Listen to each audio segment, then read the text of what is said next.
Hello my sister, my brother. खुदा के प्यारे लोगों, खुदा आपको बहुत प्यार करता है। खुदा आपको ब्लेस करे और खुदा अपने कलाम के वसीला से आज हमें बरकत दे। खुदा जिंदा है, पाक है और कभी है और बहुत प्यार करता है और हमें माफ़ करता है, हर वक्त ब्लेस करता है, हमें ज़िंदगी अता करता है। उसने ज़िंदगी की बहुत सारी बरकत दी है। आज हमारा सब्जेक्ट है वो तलाक के बारे में है कि तलाक जो है खुदा की तरफ से नहीं है। तलाक खुदा की तरफ से नहीं है। आमीन। तलाक खुदा पसंद नहीं करता और बाइबल में तो बड़ी खूबसूरत हवाले हैं इसके लिए। हम पढ़ेंगे और बड़ा कुछ सीखेंगे आज इसके बारे में। हम आमीन।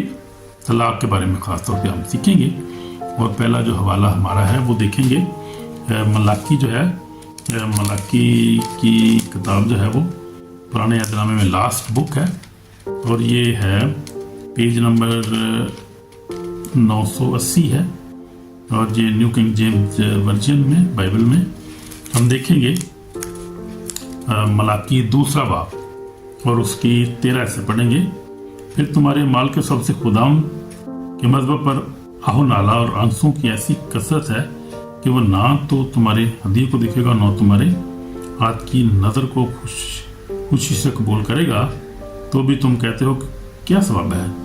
सब ये है कि खुदाम तेरे और तेरी जवानी की बीवी के दरमियान गुआ है।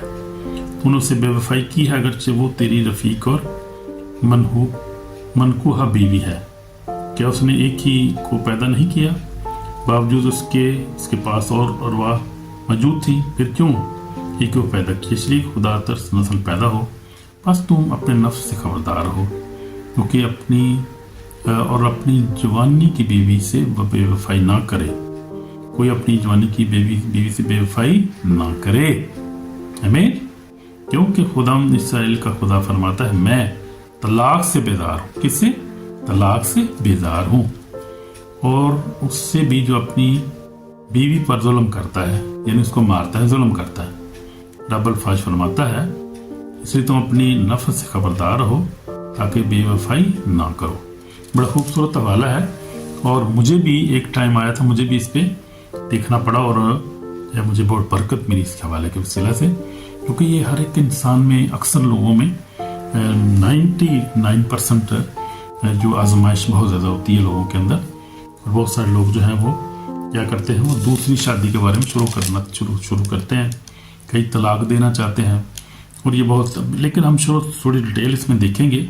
इसके हवाले के अंदर बहुत कुछ जो हमें मिलेगा।